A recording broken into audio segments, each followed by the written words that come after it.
this computer. Hey, blue collar businessmen, it's Aaron Kimball back again. I got my good friend Charles Harris on here, and we're going to talk about faith today. We're going to talk about business today, your finances, and then we're going to talk about family today. And it's going to be a great conversation because he's a great dude that's really, really smart. He's going to give you a whole lot of wisdom. Charles, thanks for coming today and hanging out and sharing your wisdom with all the other men out there that are got a business, that are wanting to grow a business, and are at the same time struggling with where they are right now and how you've helped overcome that with your own self. And just tell us a little bit about you so we know about you. Yes, sir. Thank you for having me on, Aaron. Man, you're a good friend that I never had from the same state of great Texas. Always give glory to God. Always, who's the head of my life, my family. You know, I always honor my pastor. That's just my habit. So my spiritual teacher, Dr. Emma Jane Thompson, and I honor you and your platform. Blessings, to know and hear that you have a new baby, number 5. So blessings to you, sir. Great health for not just baby, but your wife as well. So shout out to you and all that it takes to do what you do with missing sleep and loving on your family as well while running a business. And a little bit about myself. I'm just a humble guy, 39 years old, born in Texas, but raised in Washington, D.C., the Maryland region. I'm a barber, and all of my businesses surround barbering and literally sewing into people. Some people think that I'm a pastor when I talk to them, but I'm not. I'm just a guy that reads the Bible from time to time, and I'm just a good son. I do play in the music ministry.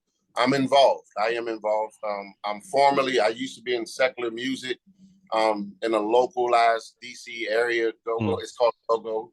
I was in a go-go band. And that's where I kind of learned the confidence to know that when you put yourself out there, you will get results. But of course, like many other men in faith, there was an issue where I couldn't keep going in one direction and my heart going in another. So I had to find who I was going to love. It was the Most High God, and I knew that I could not have a family playing secular music. So I chose family, I chose God, and ever since then it's been a blessing. It's been a ride, but it's been a ride. So that's a little bit about myself. I'm just excited to be on today. Truly, thank you for having me on.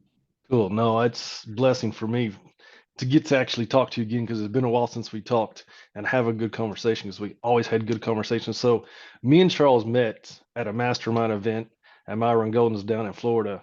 And I don't know, when we talked the first time, it was a pretty good connection right then. I felt like it. I was like, wow, then this dude has something to talk about. And where he comes from in his soul is so deep. And you're like, man, I just want to talk to this guy every day. He gives you that feeling. So that's why I'm so happy that you can do this with us. What is one thing that you see in business that's been a struggle for you? So for me, the one thing that I see in business that has been a struggle for me is the playing it safe. Always. So in my business, I'm not operating as a business when I serve my clients, when I'm cutting hair. I would have to do scalable actions for my business to actually operate as a business. Cutting hair is very therapeutic, though. Cutting hair is also, it's like a trick to it. People need you, or you feel like they need you. They come in, they want to talk, they share, things that they don't share with other people. So it's like a drug, if you will.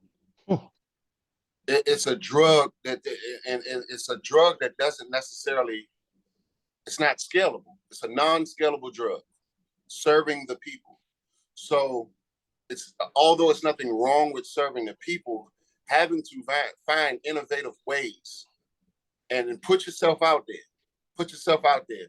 So the biggest issue that I find is when you do what's comfortable, it's hard to do something that you're guessing if it's going to work. You're guessing as if, You don't have to put faith with your actions. You're guessing as if the word doesn't say, submit your plans unto the Lord and he'll make them successful. You're guessing if the Lord didn't say, we have the ability to create wealth. So I hope that's not a long-winded question, but I think the biggest is that, we tend to do what's comfortable and not do what's needed to grow the business, truly be able to help people. And when you're talking about being in the comfort zone, I see that so much in business owners. They get in their comfort zone where they know like this is not really working for them. Like they're struggling. They're owning a job. They're making money, but just barely getting by at the same time because that's their comfort zone. And that next level that they need to get to is making more money where they're not, not as big of a problem, right? But that means them stepping out of the comfort zone and maybe being rejected by people, right? But that comfort zone that you're talking about keeps you stuck. Oh yeah. If you're not willing to step out of that comfort zone, you're going to get what you're going to get.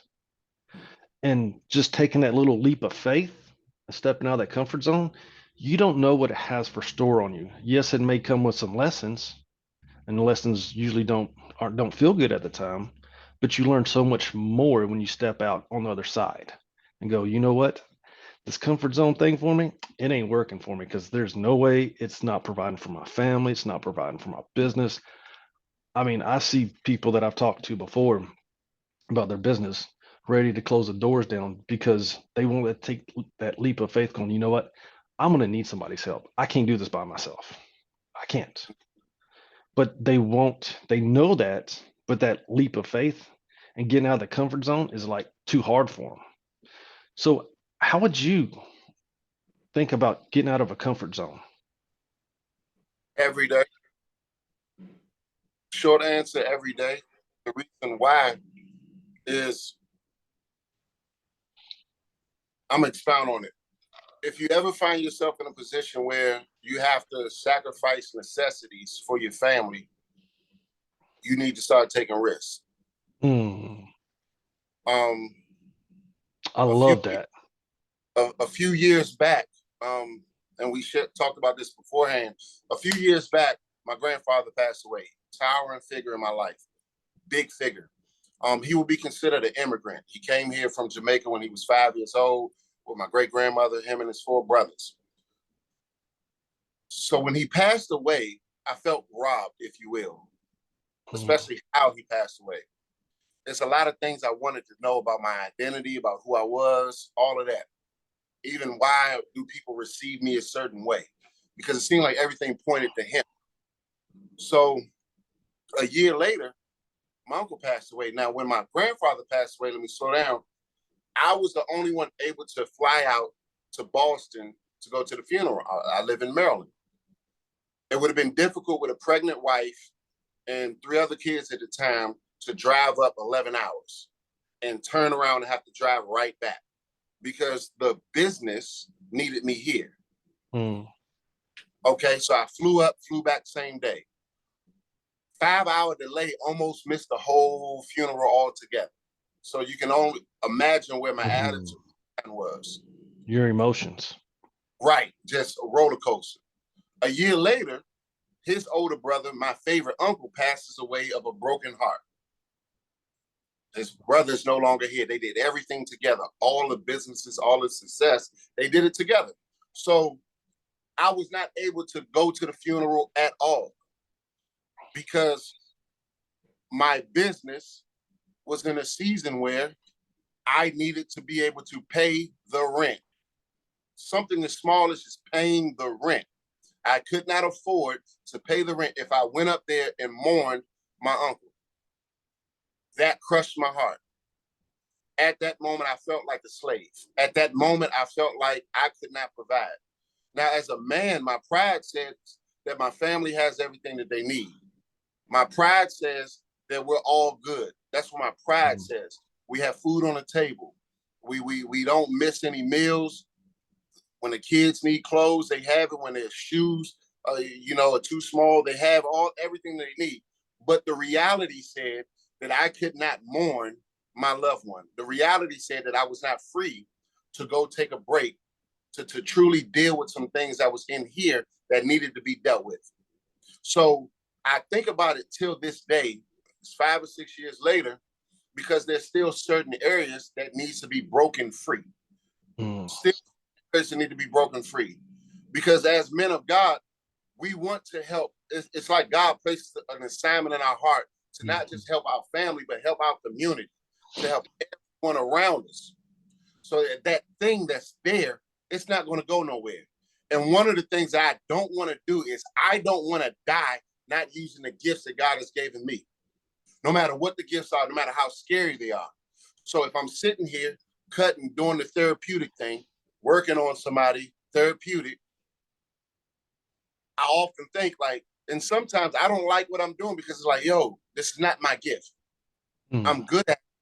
But why I did this, and we can talk about it later, why I even started cutting hair, what led me to cut hair was not a call from God. It was a necessity, and I just got good at it. So I think about it every day. I think about that freedom. I think about that scaling more and more. Now I have a book out. I have oils out. I have, even network marketing businesses that's been paying me for years. I do have other scalable things, but it's not where it needs to be just yet. So I think about it often because I don't want to fail God. One of the things I want to do is make sure that my third and fourth generation is taken care of financially, that I have something to sow to them. So I think about that often. I think about that all the time too, because when you grew up without that, and you grew up, all you were taught to do is work, work, work, work, work, and you'll be okay, which really means all I do is work until I'm dead, pretty much, because you don't get to retire, you or actually have the freedom to do what you want to when you want to do it, right? Right. And even when you retire, because I've watched my parents, even though they're divorced, they still struggle. They can do what they need to do, but they still got to work or sit there and say, one sits there, doesn't leave his house. I don't want to live that type of life. I don't want to work till I was 60. And it wasn't until what you're talking about with that freedom, that moment that hit you, because I was just told if you work, you go to school. Like I didn't start going to college until I was like 23. But they said go to college. So I went and did that. Yeah, they got you a better paying job, but like you said, I was still in bondage. And I tell you what, it was so interesting how you go to the next thing. So what I went and did was I knew construction. I knew how to do all that. So I started building real estate, some duplexes. I was like, all right, this is my thing. Well, we still own them. They paid for a lot and they've helped us out of a lot of bonds, but it still wasn't that one thing, that what you feel right here, right? Like what you're supposed to do. And it was so weird. It was like I was laying in bed one night and I was like, most people would have been extremely happy to have been in the position I was in, really happy. But I could still feel that one thing missing. I was like, dang it. All right, God, what do you want me to do? So that's when I've been on this journey the last 2 years of helping other people, not understanding everything that came along with it, you know, and you want to help, but how do you really help? And where do you go from there? And those trials and tribulations along the way, you can either take them and learn from them and use them to better yourself in your business at the end of the day, or you can take them and they'll keep you down. And that's the really biggest thing that I've had to deal with over the last 2 years is how do I do this at a different level? How do I take me and become a new version of me that I never saw? Like 2 years ago, I would have never ever dreamed about doing this. I would have been staying in construction. I'd have done my cattle stuff, real estate. Like that's who I thought what I was going to be doing, right? I thought that's how I was going to make my fortunes and part of it. I never ever thought I would have been in Tampa meeting you. Never ever would have dreamed of that. Never would have dreamed I'd be, I didn't even have social media at the time, getting on that and talking. That was like the last thing. If you only knew how long it used to take me to do a video, you would laugh your butt off. But it's that step of faith in our businesses that you got to take that next step. It's that getting out of that comfort zone, going, you know what? I know in order to take my business and to set up the next generation, because a lot of people that I work with and I've talked to, they want their kids in their business with them. Oh, yeah. But there's no way that their kids can be in the business with them long term if they don't get out of their comfort zone because they can't afford to pay them. Right. Yep. So I've learned that you have to step out of that comfort zone. You have to step into faith in order to manage your business and take it to the next level.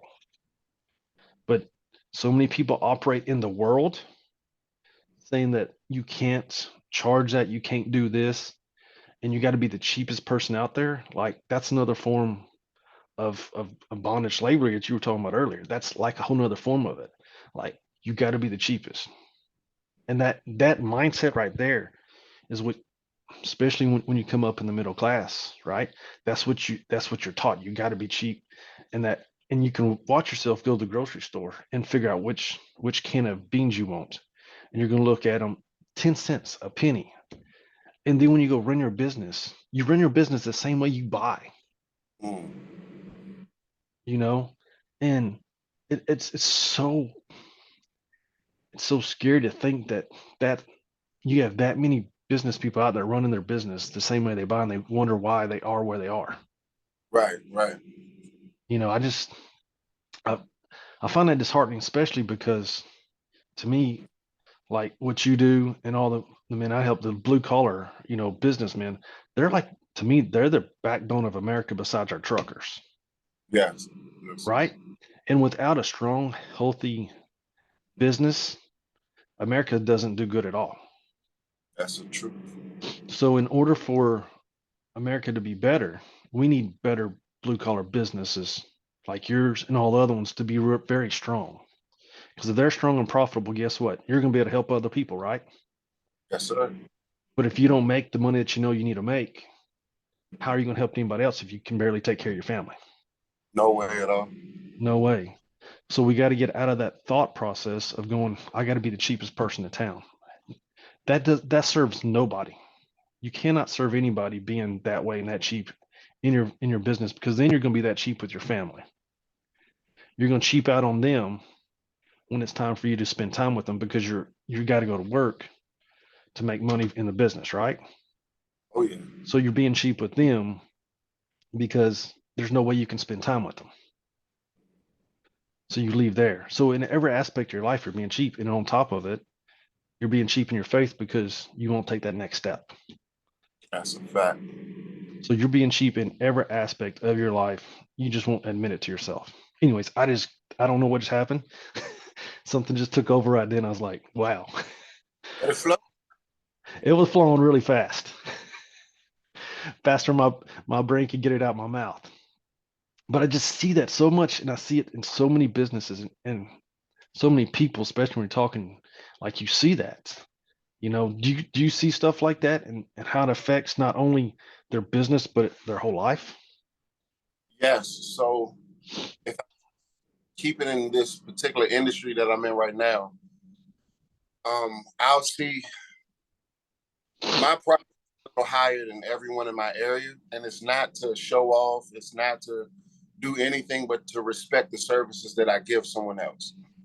And what I noticed is that there are some guys who may have been in the industry longer than I have, that have a lot of notoriety, that for whatever reason, they'll charge less and try to bring in as many people as possible. And when you see them working throughout the day, you'll see them tired, like dog tired. And you can identify with their tiredness because when you're physically working, anybody in an industry where you're literally doing physical labor work, you know that there's certain points of your week that you just got to push through. It's Mm-hmm. just certain Yep. parts of the day, if not week, you got to push through. And you know that you can feel how much money that you made for that week. You can Yep. feel made for that month. You can even feel how much you made that day. And Mm-hmm. only people that work with their hands really, truly get and understand. And it's disheartening to see people cheapen or lessen their value to try to bring in more people to try to produce more income versus what you just said. Have a scalable idea where you can actually help people. Because the truth of the matter is, we can't trick ourselves. Anybody can do these jobs. Anybody blue collar work. The people who hire you just so happen to prefer you. Yep. But work yourself until you're dead, they will hire someone else. Yep. Someone else will get hired for the job. They'll create a new relationship with someone else. So you're not the only man. I'm not the only man. We are not the only man for the job. And once you get that out of your head, another piece is being humble enough to do something to help other people position them, because the reality is someone younger can do the job that you do. You can teach them, multiples of them, to make your income. You don't have to be in the trenches. It's almost like when you think about the high school, for those who cared about popularity. You're doing something because it looks good. People talk about it. People respect the good old blue collar, honorable job. You appear to be a solid man in the community until you realize you cannot do everything for everybody, especially if you have kids. They will lose out quickly if you're spending too much time on the job or on the job. They lose out. The relationship, the wife, she loses out. Especially if you have a good woman that just says, hey, you're bringing in the money. I appreciate the money coming in. I'm not going to complain. God provides. God provides. There's something unfulfilled there. Yeah. The sacrifice date nights that may never happen because the family is growing and all of that. Things go missing. Things go missing. So I see it, and it's hard to because it's almost like you're trying to convince someone to change something.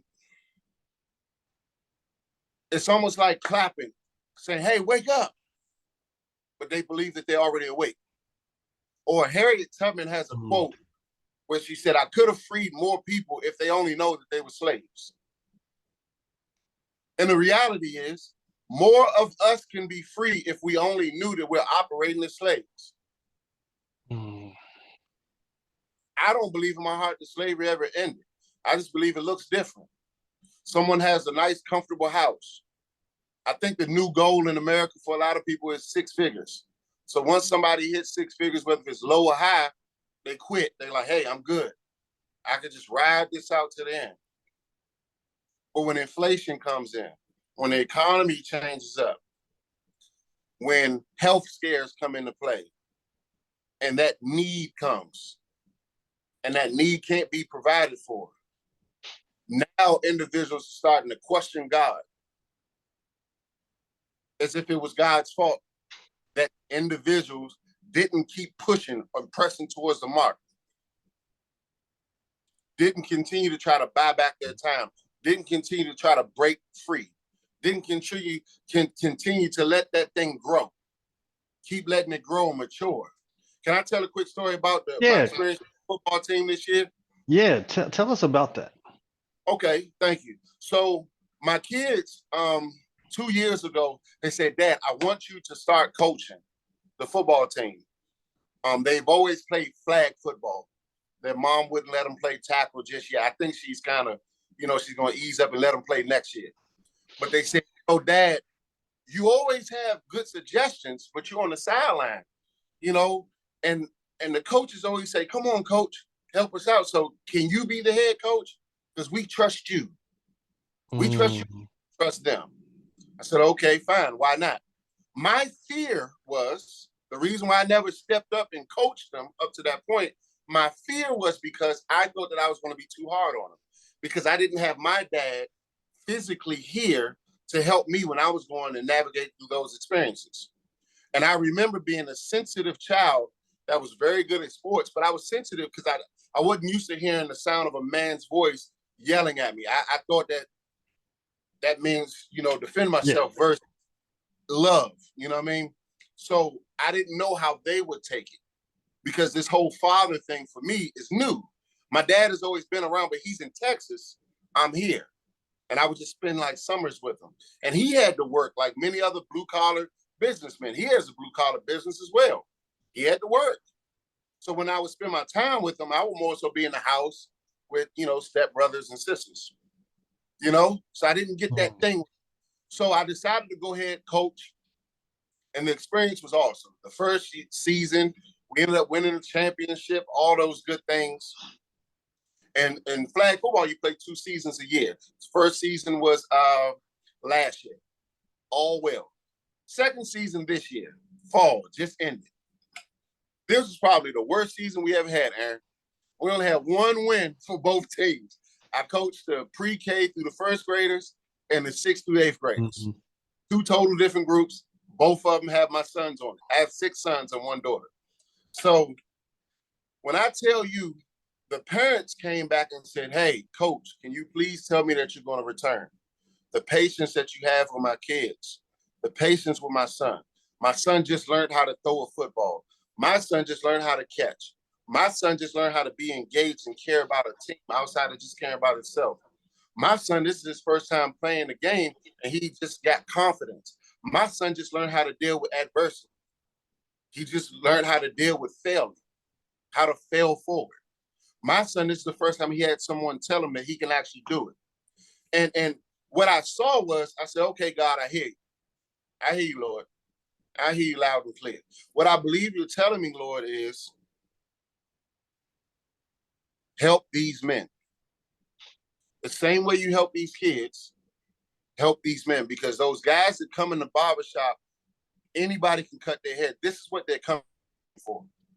They're coming to hear a word that's going to push them and keep pushing them and encourage them to keep going, to keep pressing forward.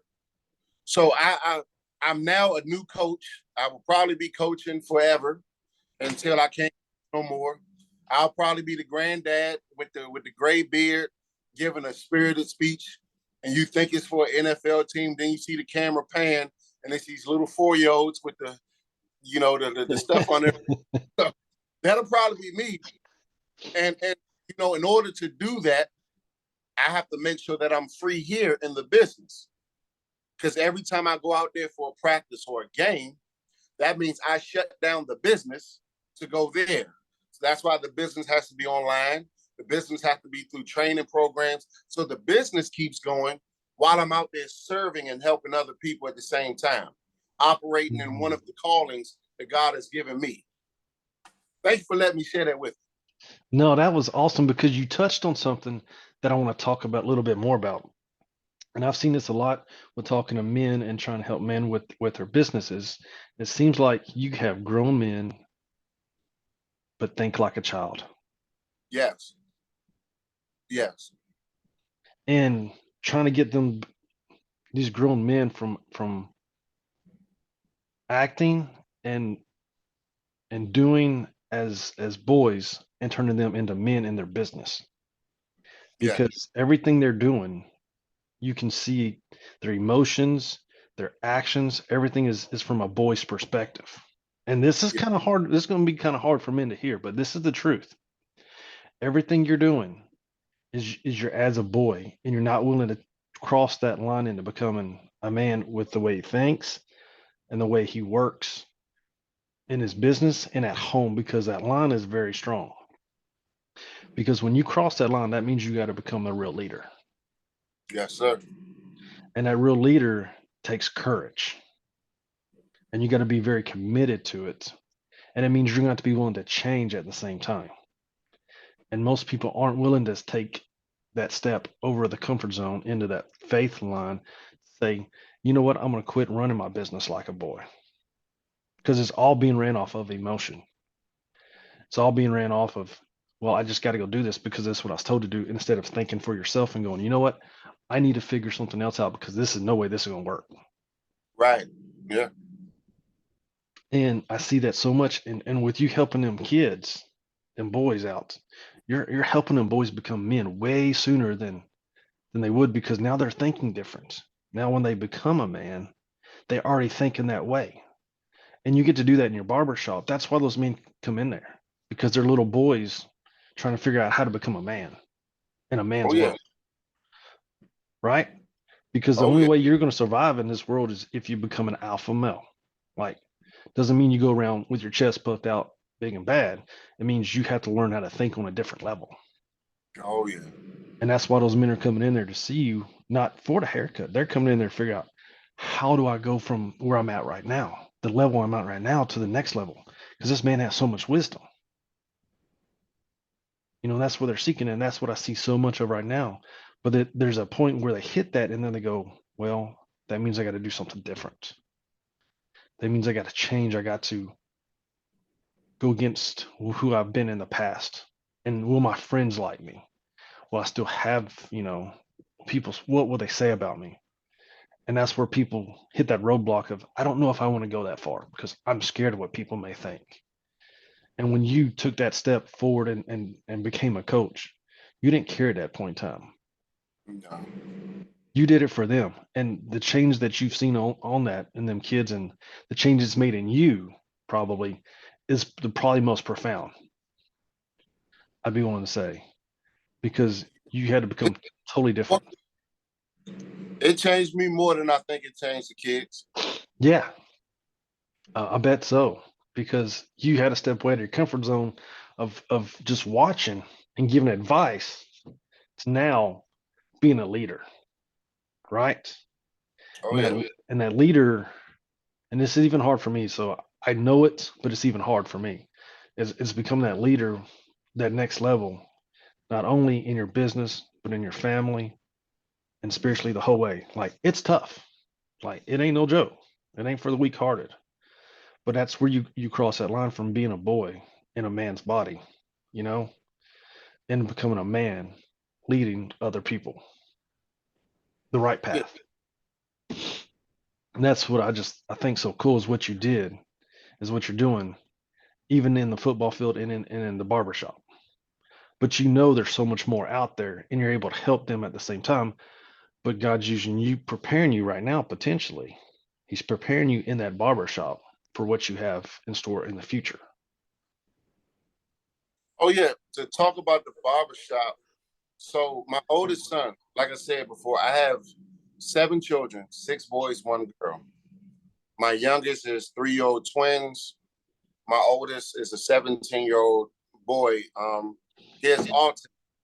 So if you would imagine, my journey with working and all of that was always based around having time to get to my son at a moment's notice if there was ever an emergency. Mm. Because he's high functioning. He has autism, but he's high functioning. But that doesn't mean that whatever school that he went to understood. The state of Maryland had just started to understand autism. So we would have to have 7 to 9 meetings a year, with the school, the staff, to try to. At one point, they paid for him to go to a school in Baltimore. And so that means he would be on the bus for 2.5 hours to and from, Mm. you know, because they had the facility that he needed, for his day-to-day activities. So that's what kind of pushed me into barbering. Was this was an opportunity to do something where if I got a call at a moment's notice, I can just go to help him. I can be wherever he needed me to be, at the school to pick him up, whatever the case may be, help out with his mom, all of that, because, he's my one child that I had him when I met my wife. He was already born. So getting into this business, my only goal was to kind of hustle up some money and go on and do some music. I majored in music. I had a secular band and all of that. I wanted to just do music and be fine with it. When I started cutting hair, I noticed that I had to rededicate my life. That's when I stopped doing the secular music. I got heavily involved in the ministry that I still serve into today. And I noticed that my interactions with the guys would be, I would sit there and try to wonder, how can I bring up God in this conversation?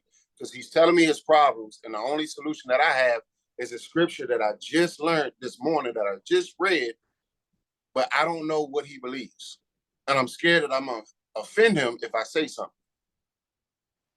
I believe in my heart that God had me to cut hair to teach me how to not be shy about sharing the word of God to people, and to train me how to deal and interact with men, not just men, but also boys as well, but mainly how to interact with men, how to be empathetic to a man in their darkest times. Men come here when they are about to go to court, threatening to go to jail, when their family is on thin ice, where they might have to suffer a divorce, when they're going through major surgeries, like, you know, one brother had a heart surgery.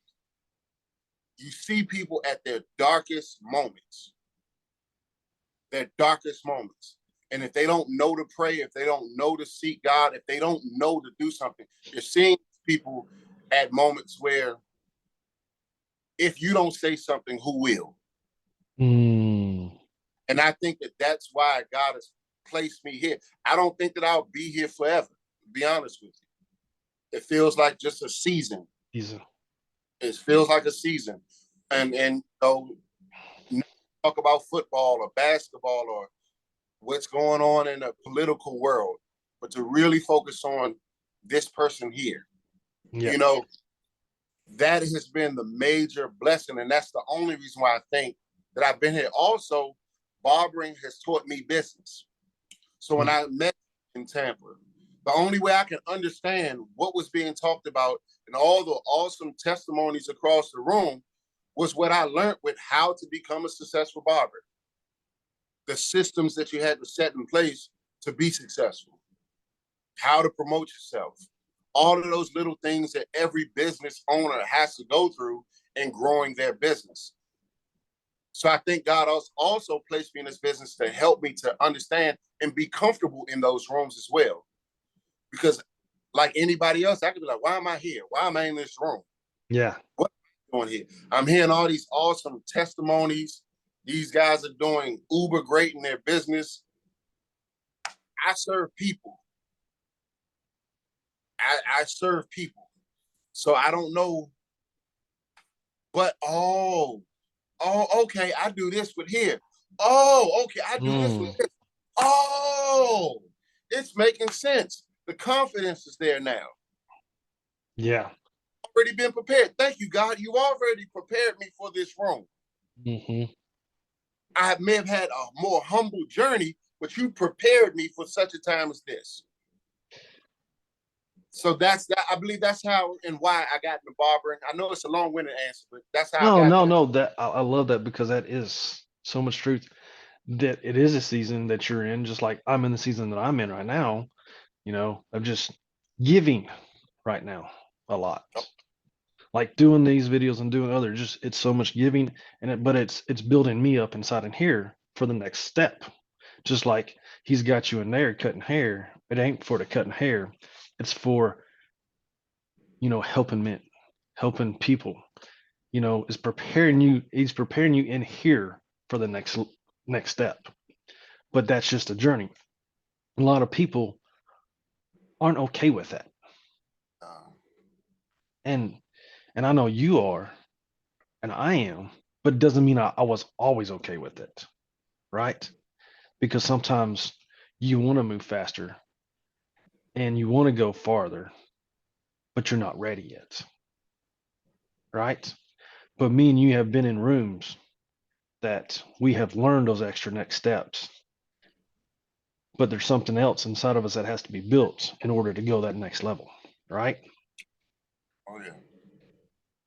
But you have to be patient enough and know what's coming is going to come, if you like it or not. It's going to come. You just have to keep building yourself and getting ready for that time.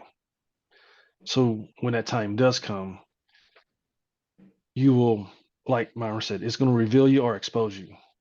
Oh yeah. So So it will reveal you at that time and not expose you. And then you got to go back down to do all the stuff that you should have done the first time. Oh yeah. Oh yeah. Can I share two things? Yeah. Two short.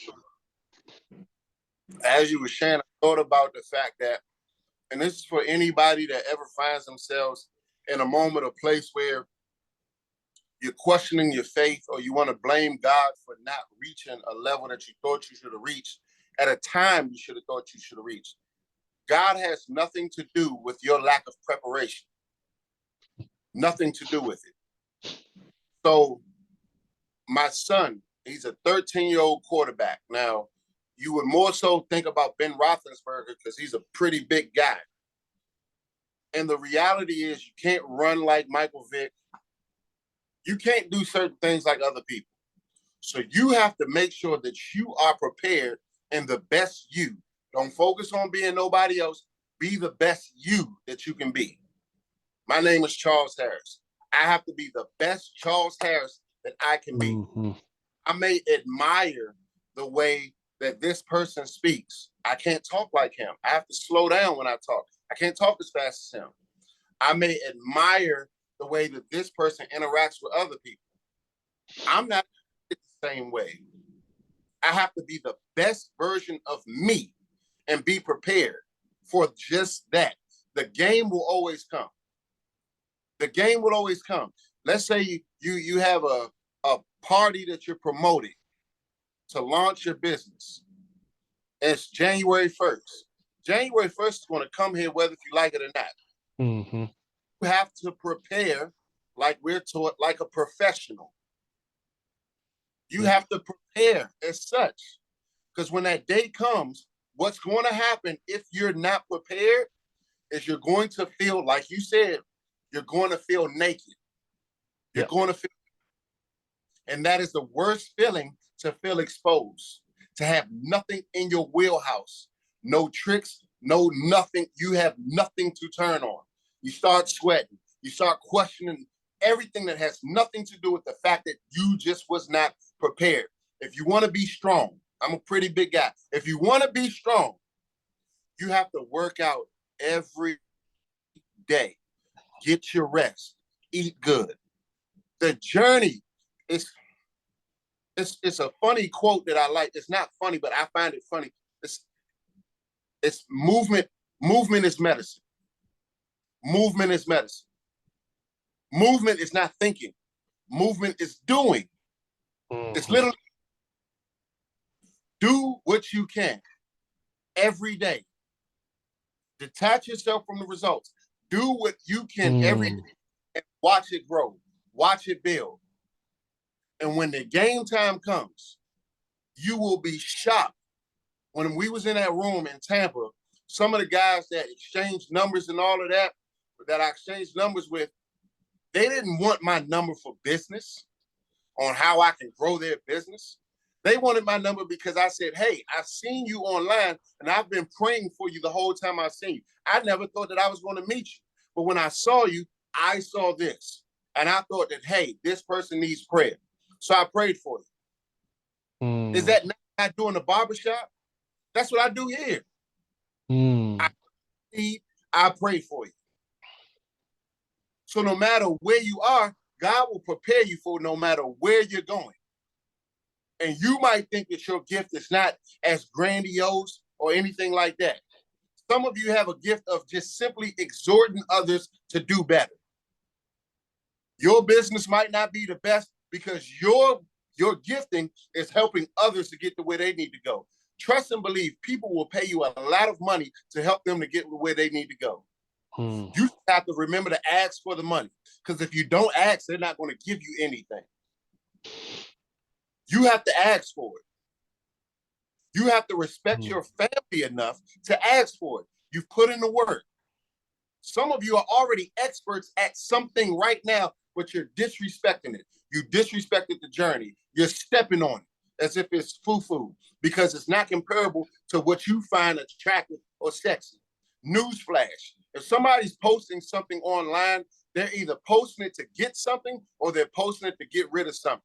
They're posting to feel better, or they're posting to try to get in that dopamine, that like, that something. It doesn't mean that they have arrived. Mm, They have arrived at all. It just looks good. man, you spoke a ton of truth there. Ton of truth. And the thing about it is, business is business, right? Yes, I don't care if you're a barber or you're a plumber. yes, sir. Business is business. At the end of the day, the principles are the same. Yes. And it's so interesting how people will think that they're different Mhm. and that one doesn't go to the other. It's all the same. Business principles are business principles. And so many people are willing to say it's different. I have a friend that's has a mechanic shop, and he'll ask me a question every now and then. Sometimes I'll just give him what I think. I'll ask him first. I tell him, and then one time he told me, he goes, you just don't understand that owning a mechanic shop's different. Oh, in other words, right now you don't want to hear nothing, and you need that as an excuse. So I'm gonna let you have that one. I'm gonna let you feel that one. And I'm gonna let you roll around in that one because that's a lie, and I'm just gonna let you deal with that one. But so many people think that it's different. It's not. Just like those people that we were in the room with. Doesn't matter. You were able to pick up those concepts and go, I can apply this to my business. I can apply this to my business. And then you went on to find out, wow, I am worth it. My value is really good because not only can I cut hair, but you're going to leave there feeling a different way. You're selling a feeling, not a haircut no more. That encouraging that you're given, people are paying you for that encouragement, not for the haircut no more. You could probably butcher their hair and they probably still wouldn't care because they're leaving their field in here, not what's on the outside of them. They're looking better, they're feeling better on the inside than what's on the outside of them. And you've learned how to apply that value moving forward. And I see people that don't know how to apply that value because they don't believe in their value.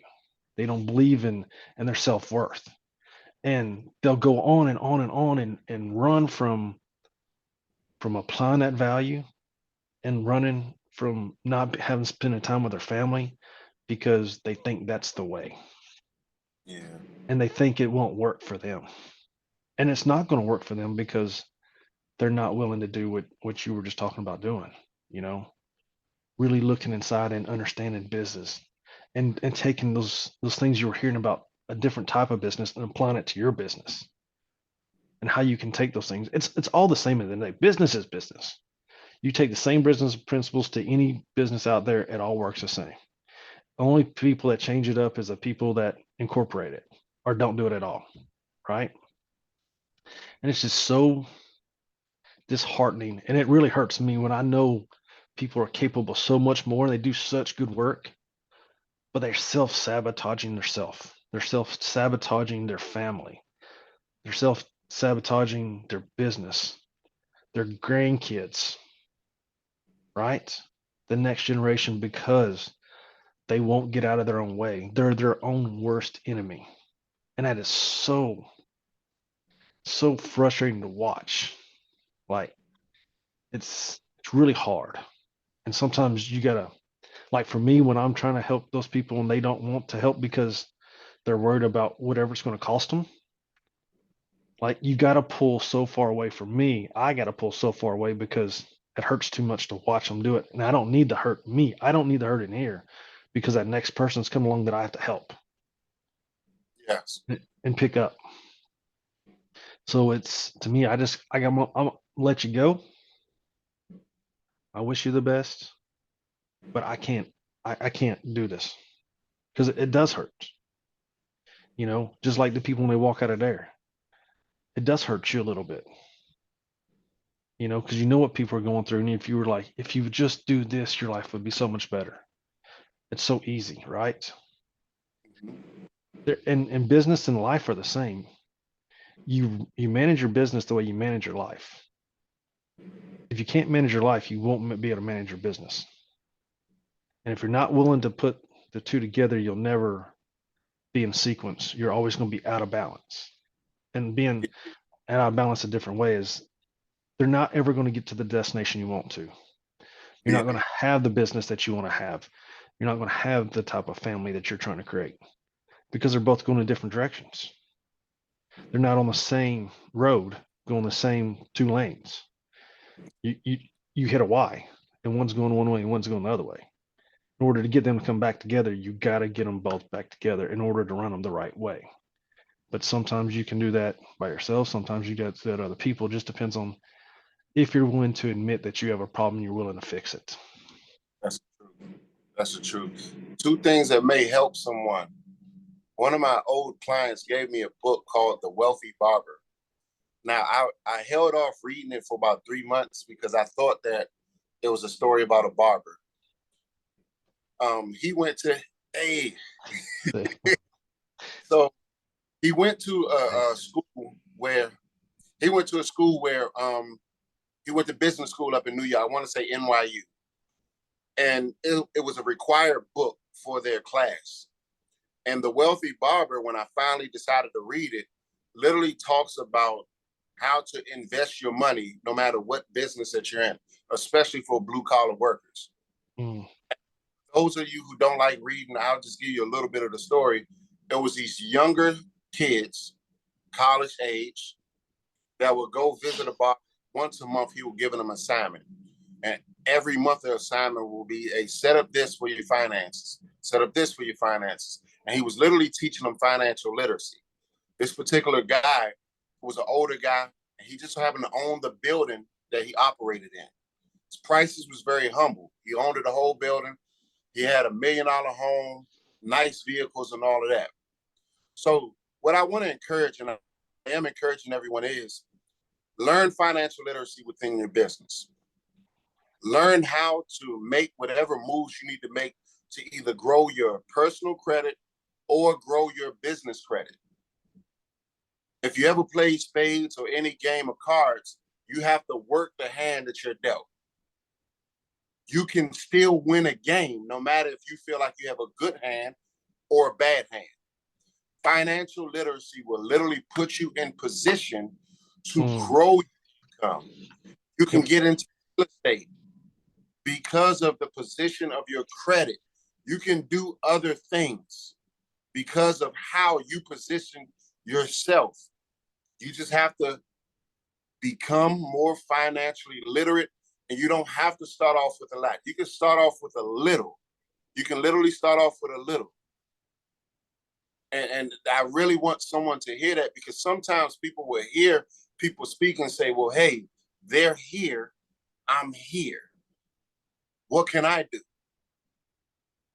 Work a good plan. Become literate. Work the plan. The same way you work on your body, the same way you work on anything else, but you have to have the confidence that your plan will work out. If you plant a tree, it will eventually grow. Whatever you plan on doing, it will eventually grow if you just nurture it. I seen your son come in the background. All he's saying is, hey, I love my dad enough. I want to be in the business, but I don't want to be.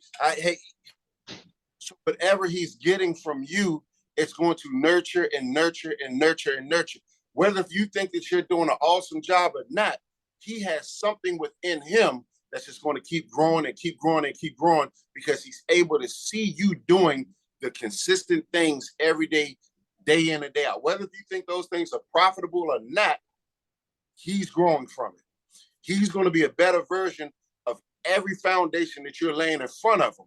So my encouragement to everyone is, no matter where you are in your business or your life, they all play a part. You cannot leave your family behind. You cannot leave your faith behind. They all play a part. Work what you have and watch God show off. Watch him show off in your life. Your family will love you more. I used to think that if I'm making the money and I'm bringing it home and I'm working 60 hours plus, but I'm bringing it home, you can't ask me to do anything when I get home. Allow me to rest. Allow me to let my mind go free, whatever the case may be. No, sir. No, sir. It don't work like that. You have to be contributing factor in all facets of your family. And the only way you could do it, become more financially literate and put some respect on your journey. Like Aaron says, charge more. Put your big boy pants on. Charge the right price. Let the profits come in so you can do more. Challenge everyone to put yourself out there. I started coaching because my son says I need you. And I'm like a soldier. So if you say I need you, I'm there. I'm there. I'm loyal. I'm there. And then I realized, oh, I got to shut this down. I might lose some clients. But my son needs me. I'm there.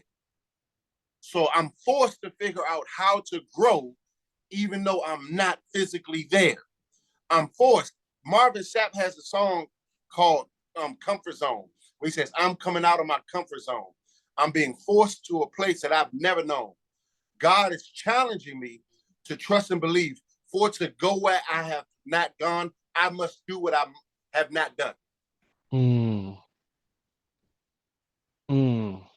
Man, I couldn't have. I'm gonna leave that one right there. We're gonna leave that because that was about the best ending I've ever seen of wrapping up everything we just talked about today.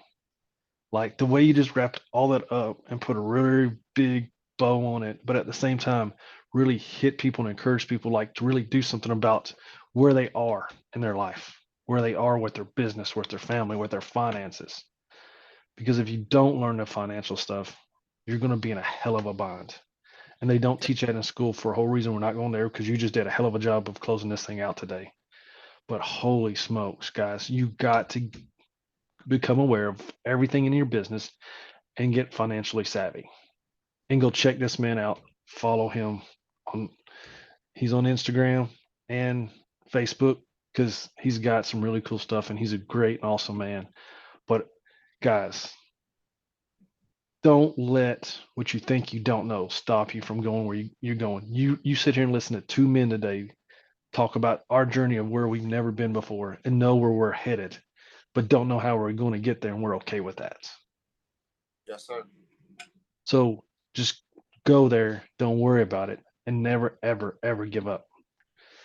If you like this video, like, subscribe, share, all that YouTube stuff. I don't know all it is, but anyways, do it and follow this man. He's the man. Anyways, we'll see you later, guys. Till next time.